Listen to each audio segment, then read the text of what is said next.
Viral at usap-usapan ngayon sa social media, ang pagiging biktima ng fake news sa isang interview, ang ating Miss Universe Philippines 2025 representative, na si Atisa Manalo.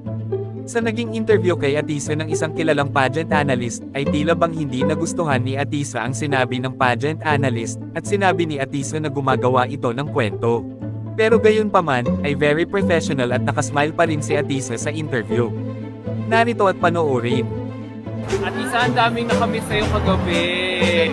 Oo, hinahanap kanila. Sabi ko, ano, kasi nakunin mo ang kanina. Ay, invento ka ng kwento. Hindi naman yung luggage namin.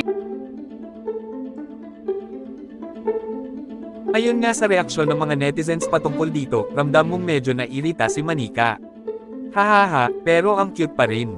Naging spokesperson na bigla ni Atisa. Dami alam, sinunog tuloy ni Josa. Diyos mio, ay, imbento ka ng kwento. Hindi dumating yung luggage namin. Imbento nga naman talaga. This is harmful to Atisa. Kayo, anong masasabi nyo tungkol dito? Just comment down below.